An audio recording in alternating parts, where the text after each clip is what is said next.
feel like this takes longer than it used to. Okay, there we go. We should be live everywhere now. Hi, everyone. Welcome to Cannabis Marketing Live. I am your host, Jake Litke, and today we have Alex Maurice, who I've worked with over the years and is actually a pretty good close personal friend. I'm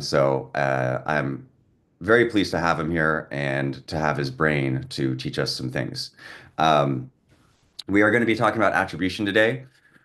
We'll start off talking about some sort of general high-level marketing principles with attribution, and then towards the end, we'll get pretty nerdy and we'll let Alex bring out his formulas and data science for us, and I'll try to I keep didn't up. bring my chalkboard, so what are we gonna do? That's good. I'm glad you didn't bring your chalkboard or your notebook with all of your, you know. I've got the notebook. I can show that. So that's Okay, fair enough.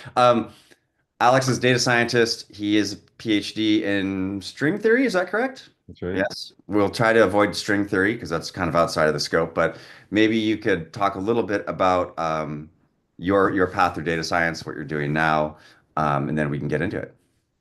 Excellent. Yeah. Well, first of all, just a pleasure to be here, and great to be, with the audience that we're live streaming to. So, welcome everybody. We're in for a fun ride here. My journey in data science was really, let me tell you an apocryphal tale. I spent many years in academia. I spent about 12 years. I did some really fun research. Worked with some of the sharpest minds in the industry, and never thought I was going to do anything different. And then sort of life has it. It sort of throws you it sort of trips you up sometimes, and you have to adapt. And a good friend of mine who was running analytics at a small company called Facebook said, "Hey, math, you should get into data science." I asked him, "How do I do that?" And he said, "You have to learn this language called Python." Of course, I'd never heard of any other programming language other than Fortran Basic and Mathematica. So, this was back in 2010. I was, using this thing called Google to figure out how do I start learning Python. Actually, I bought a book on it and started coding in the terminal in Python terminal. So that was sort of like my, splash into it. Spent about 6 months transitioning from academia into, into learning Python. And then John got me an interview at Quid, and Quid was doing some really interesting, basically large-scale graph analytics over public data. And this was an incredible place for me to jump in and do, really sort of cut my teeth on how do I take in messy data? How do we turn that into signals? And then how do we turn that into actual products that can drive intelligence for our end clients? Yeah, we'll get into signal and noise probably quite a bit today. So you're out of the academia world for a while now, and you're fully commercialized as a data professional. And what are you working on right now? Like, when you're not talking to me Yeah, on the internet. yeah. Right now, exciting. It's been an exciting few years. Started as head of Graphistry, head of AI at Graphistry, and Graphistry is a graph intelligence platform. It's also an open source repo. You can go to PyGraphistry on GitHub, and it's basically a very easy way to take a data frame, a messy data frame, throw it into the Graphistry API, and then get beautiful graphs out. You can get explicit graphs like source destination, make hypergraphs so you can see all types of attributes. So imagine you have a very messy or even potentially structured data set that you're pulling back from Databricks or whatever your Databricks or database is.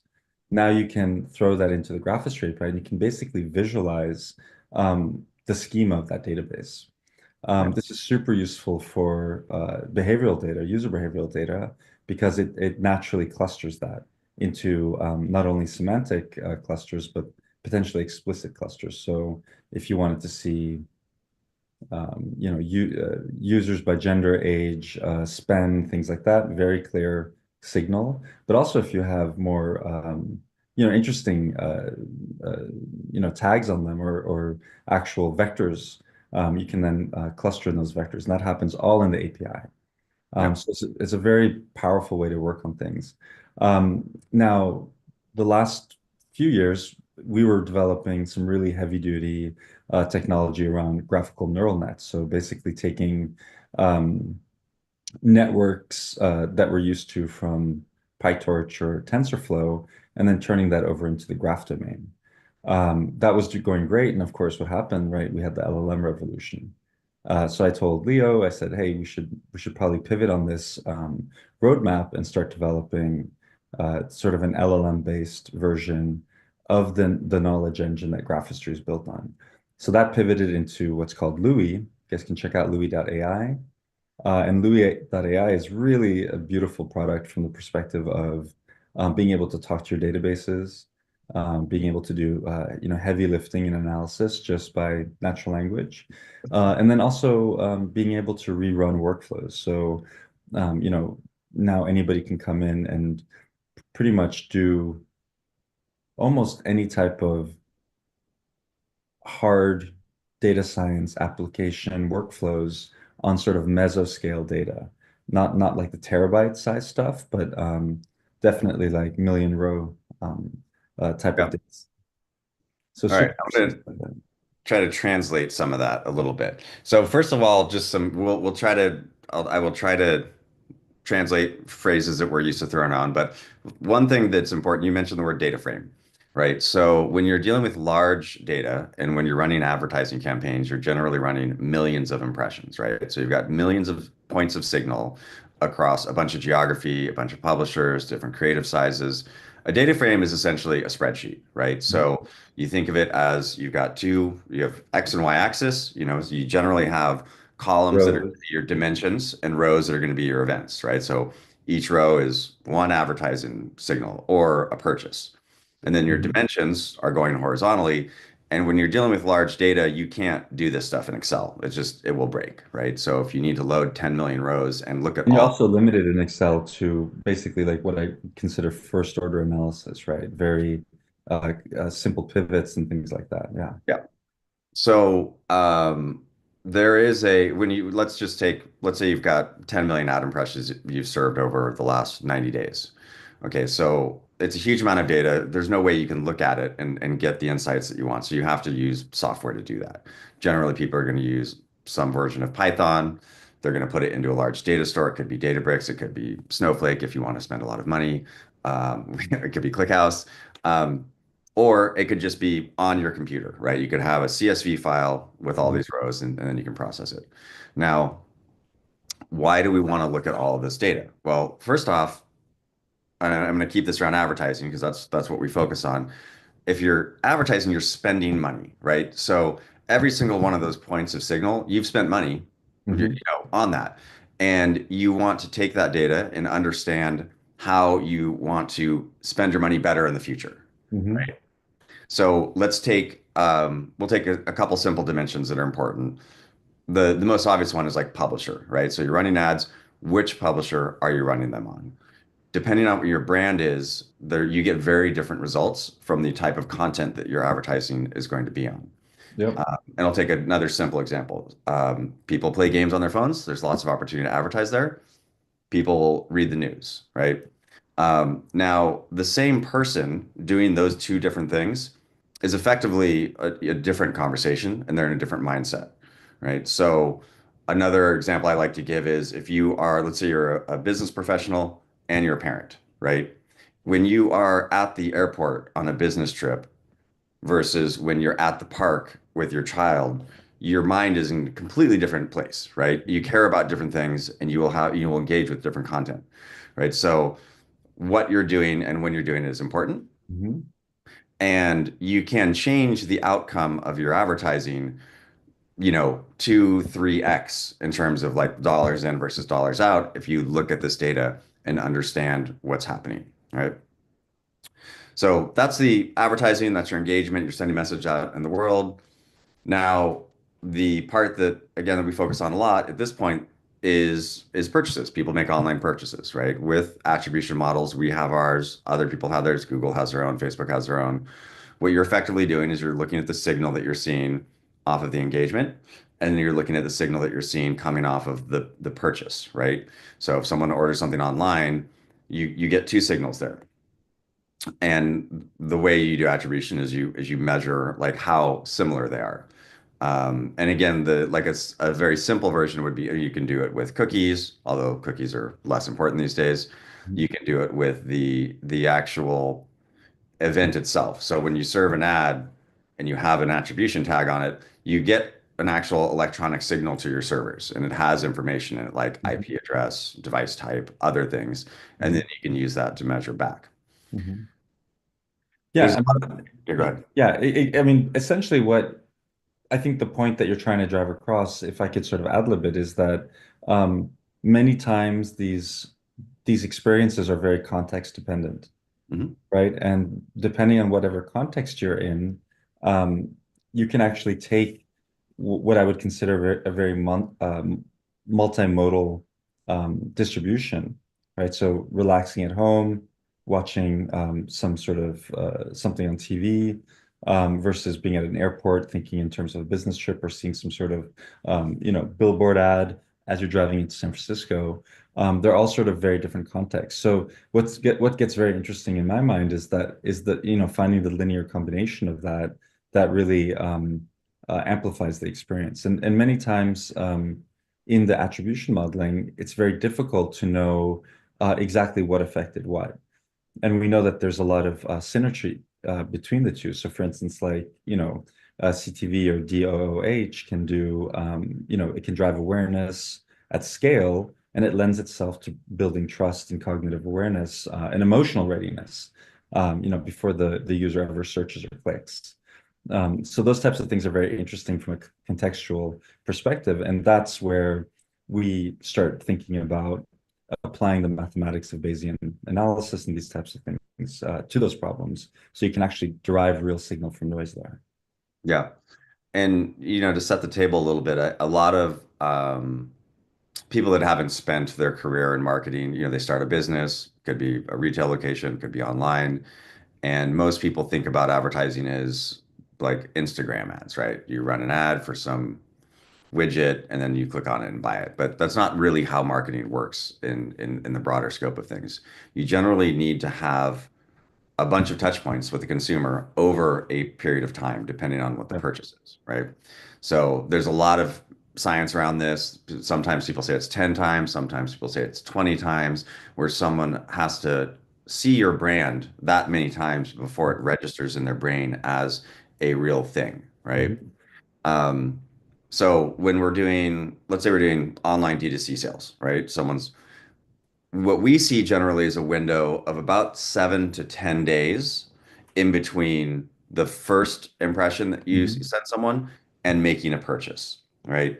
And the other thing that happens, again, a lot of people think, I'm going to serve an ad, someone's going to click on it, they're going to buy something. Most of the time, what happens is you serve people ads, as they're going about their life, and then they come to some sort of purchasing decision point, and then they go and make that purchase. And a lot of that traffic comes in through organic, right? They saw the name enough times, they go and search for it, and then they go and make the purchase. And this is where a lot of people get tripped up because they over attribute their organic traffic because they don't understand the signal that happened leading up to that, That's right. right? Someone searched for your name and they're like a new customer to you. How did they find out about your name to search for it, right? Mhm. If they're actually looking for your brand. That's right. So now let's say you've got 10 signal points in a 10-day period. Um, and you need to decide as a marketer how much value you want to give to those signals, right? Generally, the closer the signal is to the purchase is a stronger signal, right? Um, but let's talk about some of the math on that. You mentioned Bayesian, which is probably a phrase that people have heard more than some of the other jargon that you might throw around. Mhm. But let's just dive into what is Bayesian and why Yeah. why is it useful? Yes. So the Bayesian can be described. Let me try it in a very simple Please. layperson to think about it. Bayesian reasoning is what humans do very well, or at least most of the time. And what the mathematics is it's not necessarily about figuring out what exactly happened. It's figuring out the math around how you change your beliefs. Okay, so I'll give you an example. You're in at the office. Your neighbor calls you and says, "Hey, your house alarm is going off." right? What's the first hypothesis, thought that you go through in your mind? You think, oh, my house is getting broken into.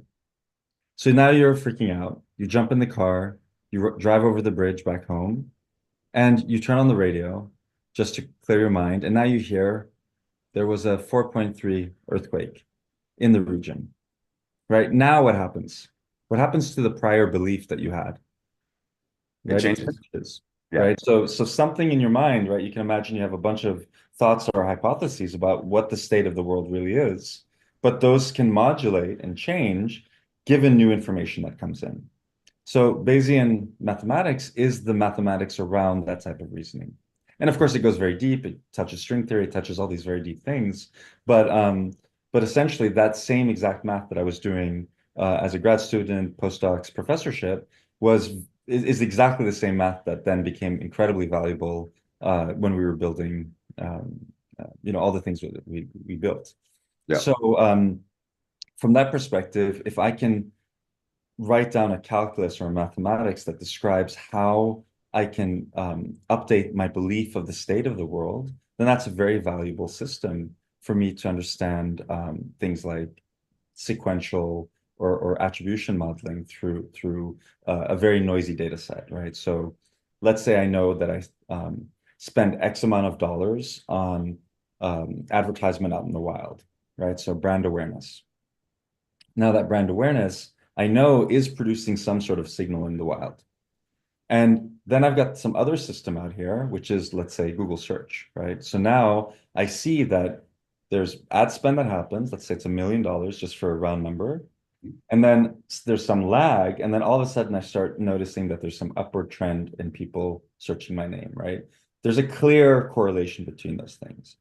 And so you can actually now write down the mathematics of those things, and you can understand for every dollar spent, what's the change in the slope on what happens there, because we know that that's going to turn into money or revenue downstream. Yeah, that makes sense.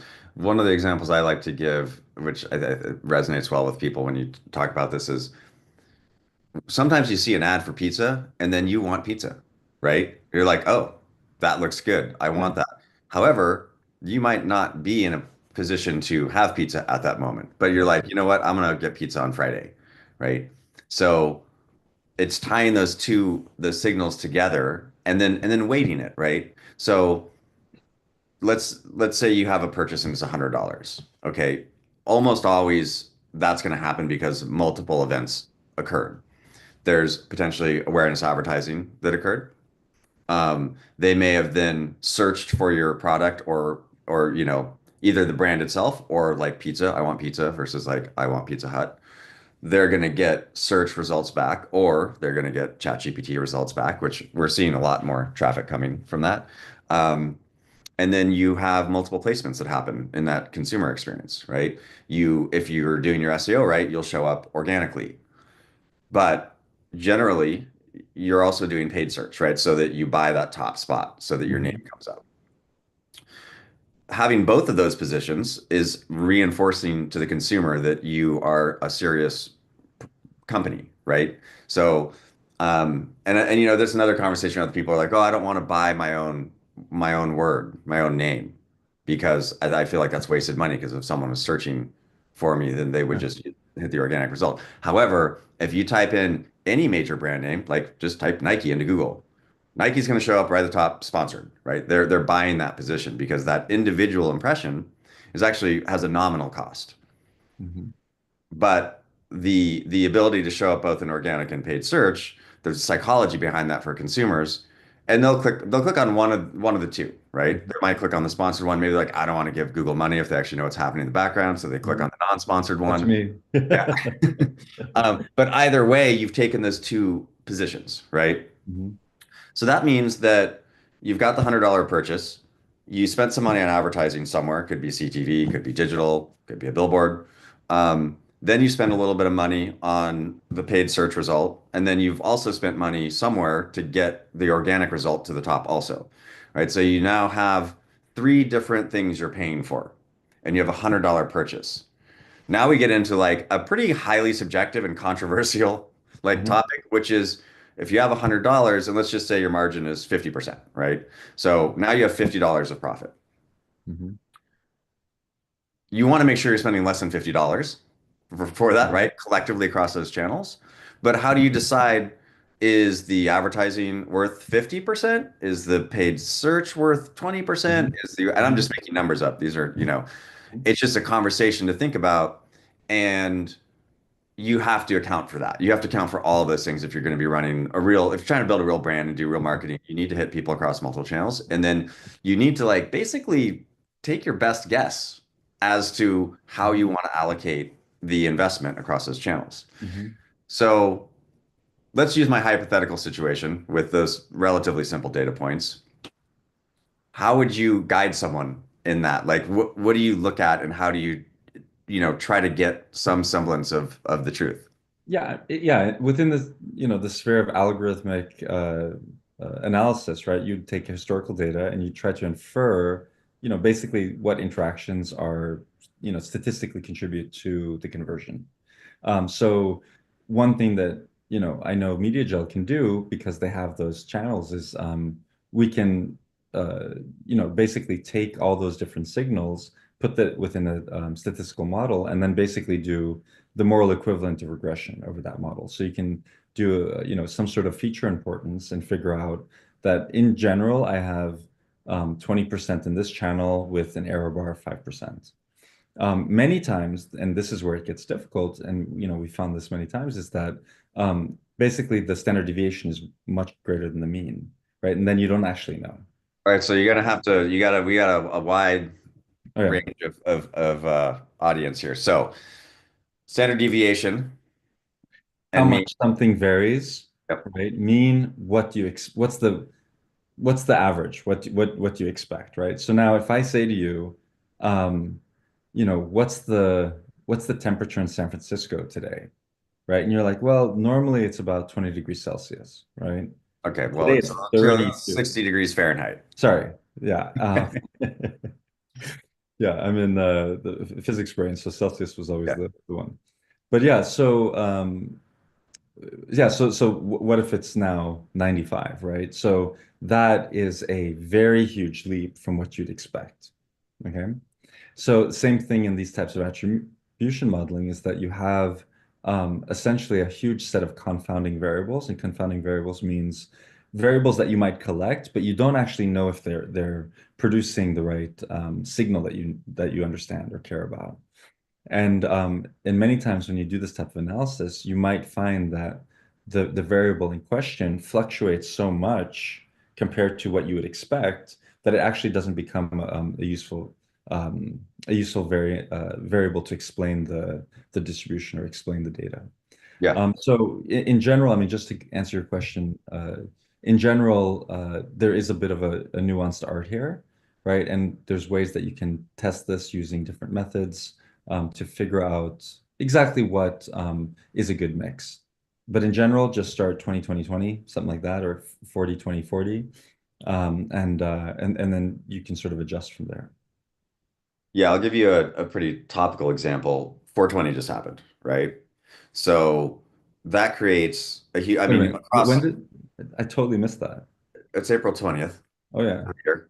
I Yeah. mean, I missed it as a holiday, I guess. Oh yeah. So obviously, we have a lot of advertisers that are running, 420 campaigns. So the issue with 420 is that if you look statistically across all of the cannabis companies that we work with, you're going to have potentially triple, quadruple, like a lot. Like the sales, you look at the chart, the sales is just going to have a massive spike in it, right? And this is something that we are, having conversations about now, which is okay, well, we ran advertising, but also you've got this anomaly on this day or this weekend where the sales are going to like quadruple on their own, essentially, if you don't do anything. Anything, yeah. But you still want to advertise because you want people to come to your store and everyone else is advertising. So like, and the sales volume in that day in the category is much, much higher. So you want to try to capture that revenue. So you're like, okay, well, I spent some tens of thousands of dollars running marketing, and my sales quadrupled, but what really happened, right? How much? And that's an example where you have a lot of noise in the signal, and that's ultimately the biggest problem to solve with attribution is eliminating noise from your signal. And you have both false positives and false negatives, right? Yeah, and I mean this is also from the perspective of just pure attribution, right? Where you're thinking like, was it the last click that I cared about? Where was it? But also from the perspective of there's another thing here, which is just brand awareness, right? And sometimes that's just worth spending because you know that that's can actually, lift the tide of the entire process. It may not be something that you see directly that day because there's already such a great uptick. You're just happy, making whatever the money that you made. But essentially, like that day is a special day to get your brand out there, irrespective of anything. Yeah. That's it's funny. I was traveling with my family and I was talking to my daughters and we were at the airport. We'll just talk about the airport more, which is a fascinating place. And here's one thing that's interesting. We were sitting there and they're like, why is there a Prada and Louis Vuitton store in the airport? Right? Mhm. There can't be that many people Yeah, buying purses. I mean, I there's thought the same thing, and of course, right. yeah. But those stores, and they're expensive to be there, right? Airport real estate is expensive. Those are effectively billboards, Hmm. right? They're Those stores are walk there billboards. primarily for brand awareness. They're Hmm. not really there to sell bags, and it's an expensive place to be, right? Um, and I think if you kind of look at the world, like airports are good, billboards, anywhere where you've got high traffic and you actually take a look around and see what's happening within your physical world where advertising is, um, there's a reason that it's there, right? Hmm. And it's not, and then this is getting more into the same thing I was saying before, which is a lot of people come into marketing thinking, I'm going to serve an ad and someone's going to click on it and buy something. But Hmm. that is, like I said earlier, almost never the scenario that happens. It takes time and it takes, lots of touches. That's why we call it multi-touch attribution across many channels. And we always encourage the advertisers we work because we do a few different things, but we're focused entirely on digital, right? So if it has a screen on it, we can serve ads on it. But that doesn't mean that billboards are not effective. It doesn't mean that, it's actually really effective that people forget about is direct mail, right? We don't send direct Hmm. mail, but we work with some companies that do, and Hmm. we're able to measure the return. And like direct mail for a dispensary usually has like a 5x ROAS. You send out Hmm. 10,000 mailers and you spend, six, $7,000, whatever your vendor is charging. So I'm You, curious, how do you actually measure it? we integrate the POS data, right? So you actually get Ah. a really hard signal on mailers because you know the physical addresses that you sent them to.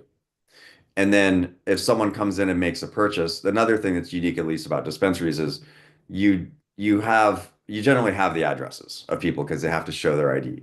Mhm. Right. Now, that's personal information. You can't necessarily use that to market, but you can use it to know that I sent out, and this is a real world example. We just did this in Ohio, I think. Um, Sent out 10,000 mailers. The mailing company did. Um, and then you can see over the next, call it 30 days, if you want to use a 30-day attribution window, how many people at which address is purchased, right? And then you can plot that on a map, which becomes interesting because then you can look at, well, these particular zip codes within my geographic area over-indexed, right? Because they were statistically different. They were above it could be a 1 or 2 standard deviation. Why? Why did that happen, right? And a common simple example is the income in the zip code, right? And your marketing message. And this can come down to very specific things, right? So like when you send a marketing message that is get 30% off your purchase, Mhm. or you send a marketing message that says get $20 off or buy one, get one free. Those two messages resonate differently with different income levels, Mhm. right? And with people's average order value.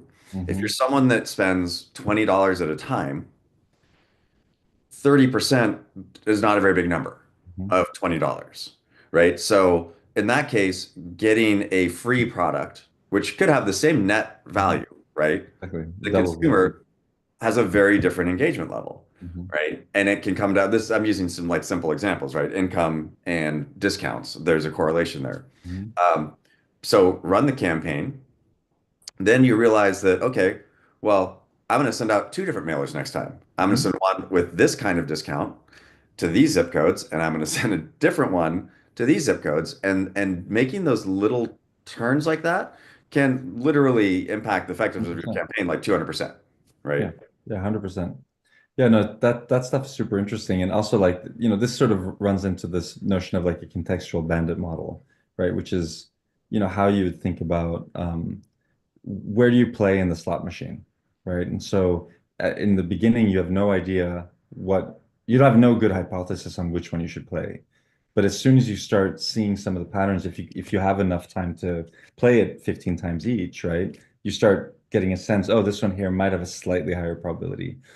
Within the same vein, you sort of can understand using prior knowledge that it was a good idea to send, the buy one get one free to people that are spending in some sort of segment that's lower, right? That's a big value add.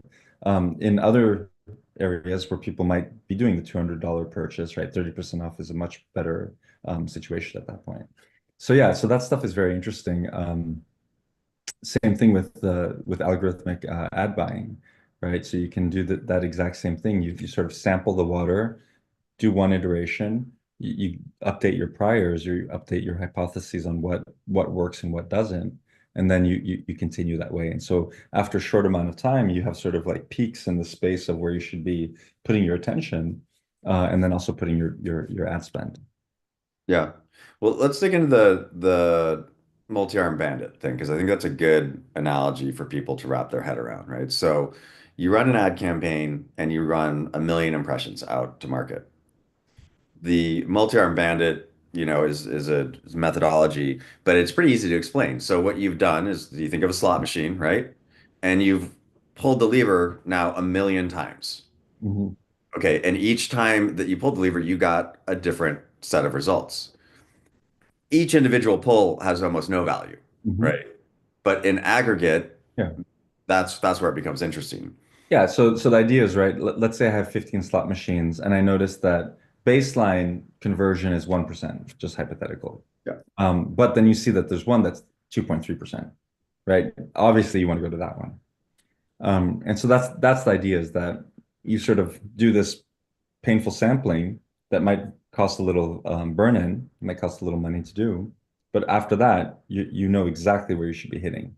And that can then, translate to quite a bit of a revenue. Yeah, we see, I mean, that's the other thing about when you're doing, programmatic and digital advertising, you're you're going to have like let's even just talk about clicks, right? Which is not the best measure of attribution, but it's something that people understand. Let's say you've got like a 0.1% CTR, which is somewhat average for digital programmatic. That means that for every 1,000 ads, one person is clicking on it, right? Um, but you still served 1,000 ads, right? And that signal's out there. Hmm. So we see like and each individual impression doesn't cost very much, right? Fractions of a penny for an individual impression. But if you start to look at, and these are like real numbers, the same ad campaign, if you look at the specific geography, so let's go down to the zip code of where the ads are being served and where purchases are happening. Again, the publisher, which type of publisher is it on? How well does that resonate with your brand identity, right? Because let's like you say you have a health and wellness brand, it's very different from like a lifestyle recreational brand, and those are going to function differently in different contexts. But looking at the numbers, you can see a specific geography, a specific time of day, a specific publisher will be like 1,000% better return than others, right? Hmm. And that's why you need to dig into the data because if you can find those, the cost of the like you serve 10 That's like impressions a vein of gold inside of a huge. exactly like it's a vein of gold, but it's across the dimensions of time and context and location. And if you can figure out how to do that correctly, it's kind of like the stock market. Like if you can buy low, sell high, um, that's where you can really drive a lot of profit. Yeah. I mean, it's the same thing. I mean, so the first time I really solved this, well, the first time I really solved this type of problem was when I was building Beats Music, right, which became Apple Music. And, I was heading out the entire AI stack there with all the recommendation scenario for the music recommendation. And one of the things that we wanted to do was, build a contextually relevant playlist generator. that kept people engaged. And when I say contextually relevant, right, it really was in the context. Like we had to take into account day part. Was it morning, midday, night, late night, right? People listen to very different musics during those times. Um, were they traveling, right? Because we actually had location data when people were using the app, right? So um, if I make a business trip to New York, do I want to listen to the exact same music that I listen to when I'm home at the gym? Um, likewise with, and actually, yeah, so there was a lot of stuff there that we did that was based around very simple heuristics, but then also got more and more complicated, right? So the simple heuristics was that given the years that you were in high school, that was one of the biggest predictors on what type of music you were going to listen to. A lot of people get stuck in whatever music they listen to in high school. That's pretty common. Yeah, and so there was a lot of things that were kind of easy, low hanging fruit, but then there was also the issue of how do we get people to how do we get signal from the fact that did they, when they skipped a song, is that a negative signal? Is that I don't want to listen to this now, right? So we did all these types of A/B tests there where we would see that type of skip signal, and then we'd say, okay, put that back in at 10 songs later, right? One other thing I should mention that we found is that people like repetition, right? So putting in constantly new music that was contextually relevant in the same genre or whatever it was a huge turnoff to people. People like to hear the same song that they listen to 10, 20 songs later. And so we did all this type of modeling that is actually completely analogous to what we're doing here in the ad world, right? Yeah. So uh, yeah, I don't know what the entire why I went on that vein, but the notion that you have to do a lot of hypothesis testing on whatever signals coming back from the device or the graph, right? The pattern of life graph of the user. You have to do a lot of studies like this, and one of the simplest ways is to just utilize this Bayesian type of analysis because it can very quickly show you the little peaks that are relevant to revenue. Yeah. I mean, advertising ultimately in a let's say a somewhat uh candid description is like mind control, right? That's kind of what you're trying Yeah. to influence people's minds. Yes. And let's just assume that we're doing this for generally good purposes. You have a product you believe in, you want people to know about it.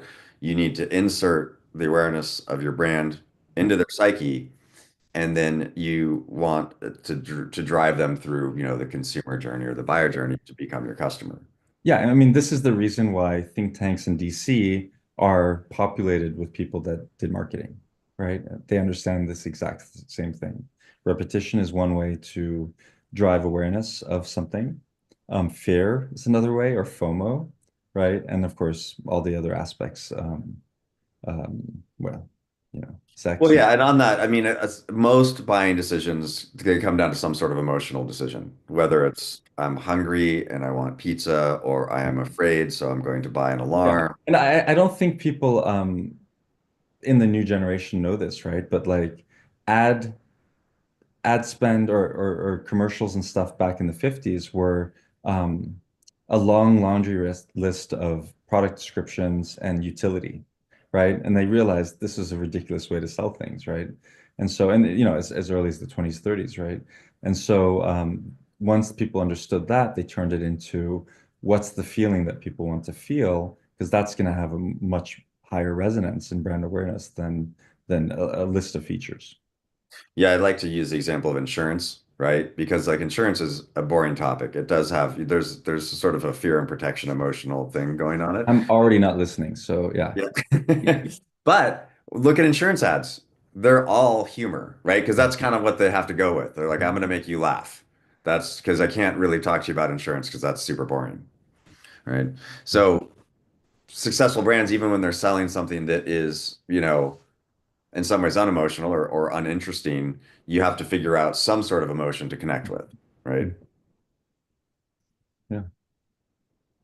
Yeah, it's interesting being aware of that, right? So once you've seen sort of the side of the industry where you have a view that most people don't have. Like who has sat around with like 18 million impressions per day and analyzed it, right? Very few people on the planet know what that looks like.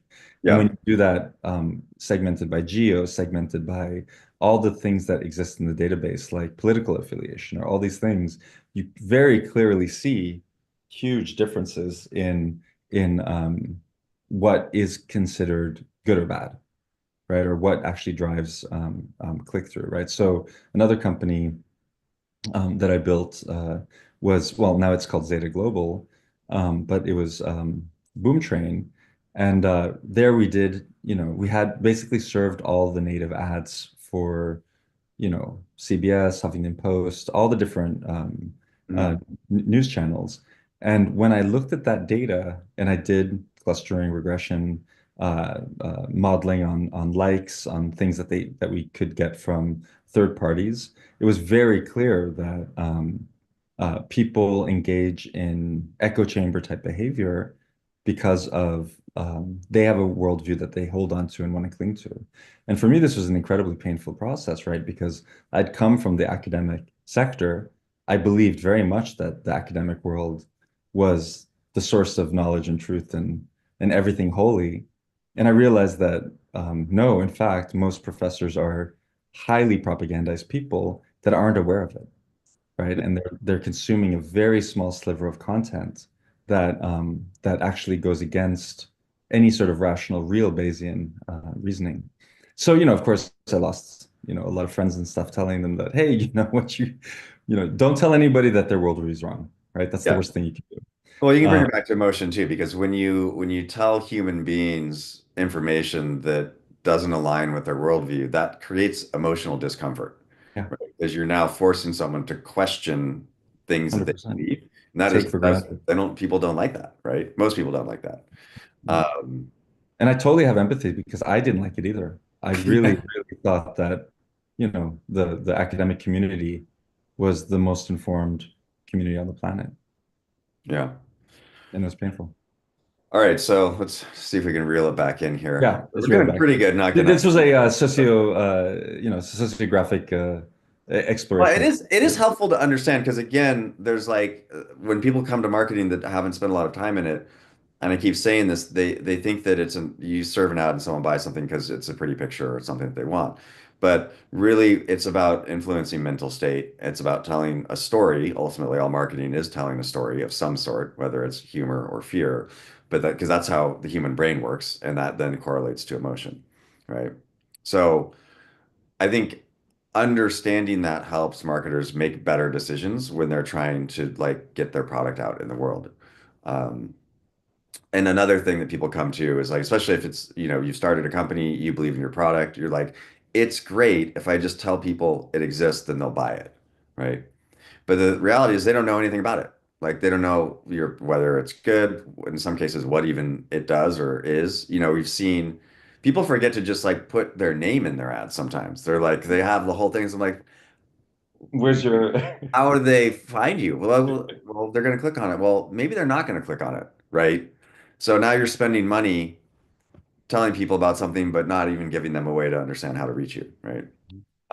And it is actually, it seems silly, but some of these fundamentals are where people get tripped up with their performance of their campaigns because they don't look the people get a little myopic about like, oh, I'm gonna, it's 20% or it's 30%, and I'm gonna, but you have to look at the broader picture to understand what's happening so you don't waste your money. Because that's the other thing about advertising.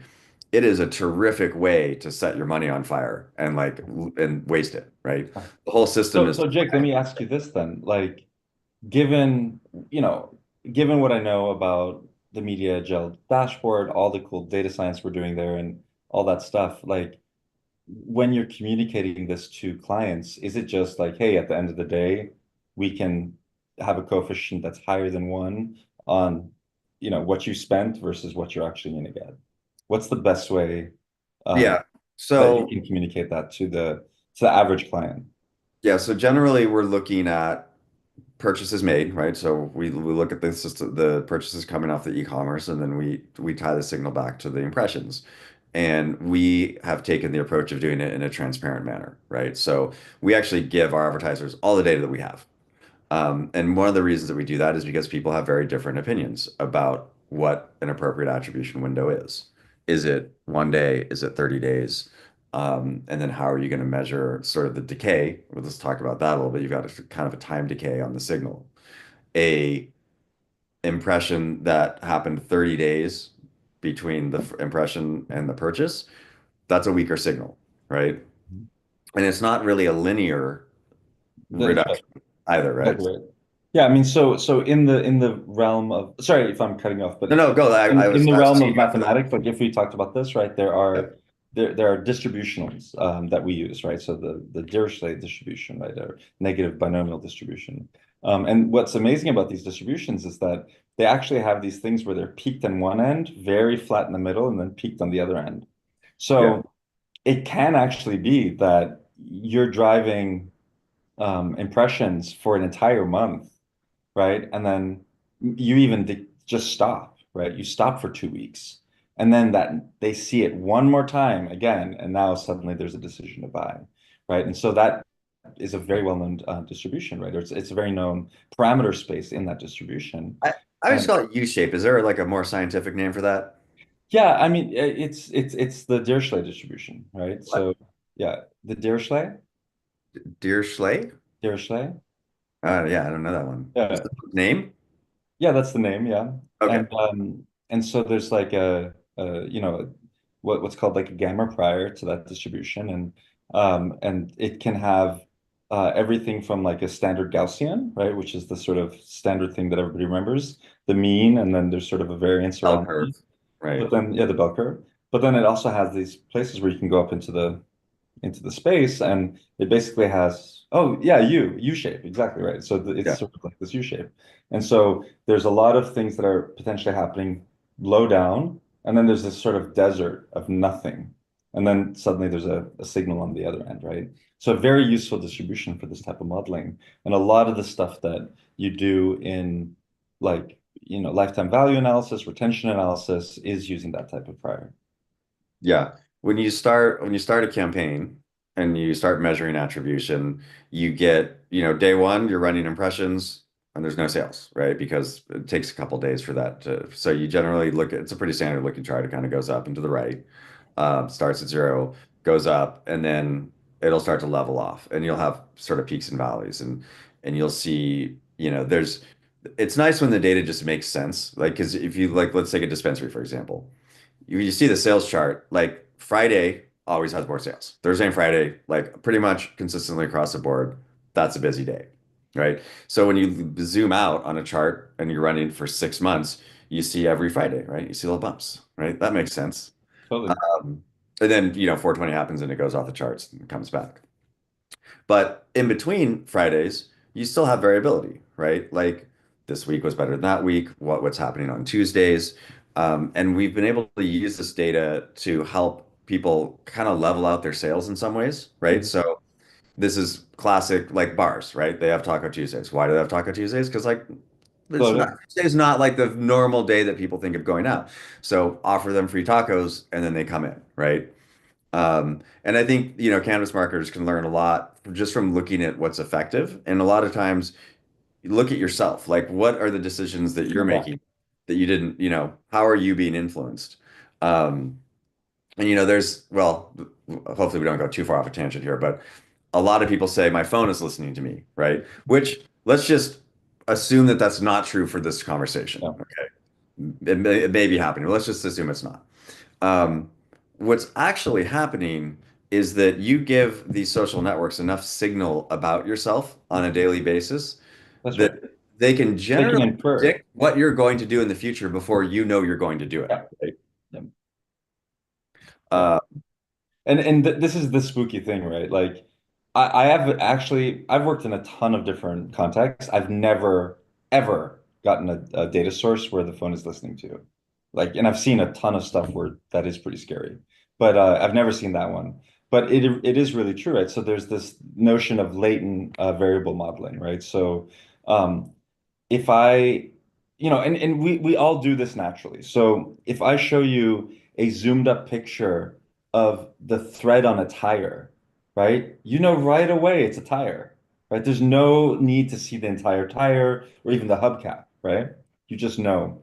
And so the same thing with a lot of these attribution or this sort of like user behavioral analysis is that they just need to see a very small snippet of something, and then they basically can infer pattern of life, or they can infer what cluster you're in, essentially, right? And that cluster will be people that ride motorcycles that also love sushi, high-end sushi, blah, blah, blah, blah, right? Now So you're just there's talking about yourself. what? Now you're just talking about yourself.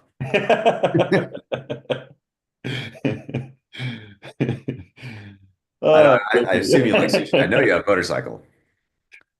Yeah. So, yeah, I mean, there's nothing worse than low-grade sushi. So, Yeah, I was just I had the best sushi ever because I was in Japan recently. Uh, right. yeah, right off And the how beach. was what was it? Was it the butterfish or? No, I mean it was I had salmon and toro, just right off the boat. It's great. Hmm. Um, so yeah, that's the other thing that I think people another sort of human tendency is to believe that you are individually very unique, but most people are not that unique. You fall into specific Yeah, buckets, you right? fall into buckets, exactly. Yeah, I think I had that realization a long time ago when I was reading Wired magazine. I was like, this whole I like everything in this magazine. Yeah. Like, but they give this to many other people Yeah. that also like everything in this magazine. So I'm not quite as unique as I might have wished I was. Yeah, I mean, this goes back to my previous comment about Boop Train or Zeta Global. Like, it was bizarre to see my pattern of life in cluster number two, right? And then there was like 40 other clusters, and I was like, how can these people be living in the same reality, right? They're completely consuming different news, they have completely different views, et cetera, et cetera. But as I explored these different things, I actually it's a sociographic analysis, like it's a user behavioral psychographic analysis. You see very distinct archetypes emerge, right? And this is what Jung and Freud and everybody was talking about. I mean, Jung, especially from like a the archetypal perspective, Freud from a slightly different perspective. But you saw this very clear, they postulate that there's these very clear signals in our psyche that drive behavior, and depending on what ratio of these things are expressed, you sort of fall into these different groups. So yeah, I mean, it's bizarre to imagine. I think we are very unique as individuals in many respects, but there is this very clear notion of the mean, and whatever the mean is that you fall into, this is what you call culture. This is what you call society. Yeah. And brands have their own archetypes, right? This is something that any major brand, and you can just look it up, they all have Are you the archetypes. sage? Are you the joker? Are you whatever Yeah, the the archetype is, right? magician, Some the linear combination. healer, yeah, those things. And, people like to, there's some pretty, like, Harley Davidson is the rebel, right? And we're a little off topic, but understanding what your brand archetype is probably the first thing you need to do. Because that matches very much with who you should be advertising to. And yeah, who you should be advertising to and what words you should use when you communicate with them, Mhm. right? If you get that, that's actually another thing I'll just like things to not do. Again, we deal with a lot of people that are, newer businesses. Um, and you're like, okay, who do you want to advertise to? And they're like, everyone. Like that is Yeah, exactly the wrong answer, yeah, right? You first of all, you can't because it costs too much money. yeah. Second of all, it's even if you do try to go broad, it's just not going to work well for you, right? And let me do a quick Yeah. interjection here on why this is interesting from the perspective of like Tableau users or people that have something that is doing analysis over a database, right? So in your database, you might have things like age, gender, whatever it is, and then you might be doing things like I want to look at females who are 18 to 23, right? And what's happening under the hood there is that think of everybody there is a colored marble, right? And now you're lumping all these colored marbles together, and then you're showing them something, but only the blue ones care, right? Yeah. Or only the orange ones care. And if you can actually not slice the data by age, gender, all that stuff, but actually just identify this other property, this latent property that doesn't shine through from the database, rows and columns perspective, but lives in the data through all these other things that you can imagine being latent variables in the data. If you can capture that latent variable, then you can determine, oh, orange is the one I should go for, right? And then boom, you see a huge, 40% uptick in revenue and sales. Yeah, you could also say that those marbles are made out of different substances. We'll go back to our gold analogy. Some of those marbles are made out of gold, right? In terms of what that potential customer is going to do for you from an initial sale, but from a lifetime value perspective. If you can build a strong brand affinity, I mean, you have to have your brand image and then you have to deliver a good service or product.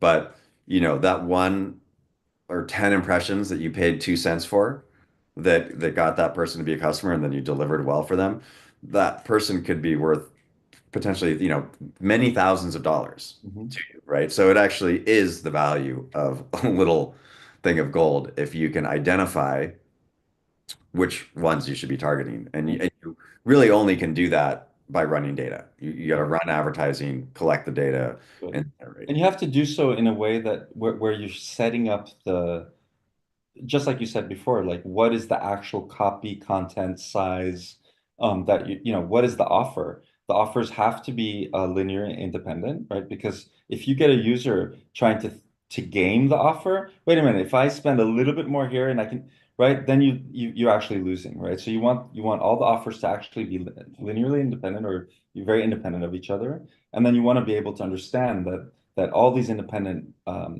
offers come with different segments. They come with very clearly defined segments. Yeah. And you can learn, I mean, I always learn interesting, surprising things when you dig into this data. But we had a campaign, it was for a topical product, like a lotion. There's two versions of the creative. One had just the jar, the other one had a hand holding the jar, right? The hand holding the jar performed uh, twice at Yeah, what the other one did. yeah, And there could be a number of reasons for that, but why I think one of them was is you could actually see how big the jar was in relative to the size of a hand, right? So then the consumer understands that they're not what buying I'm something getting. this big, they're Yeah. buying something this big, and then the value is being conveyed through the imagery, right? Mhm. So there's a lot of pieces to effective marketing, um, but you will learn a lot from the data. It'll tell you when you're wrong too, because we have a good team and we come up with ideas for targeting and it works. We're pretty good at it.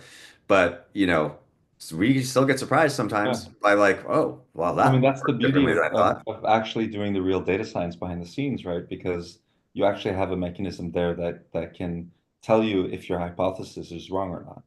And that Yeah. is the essence of learning. It's the essence of exploration.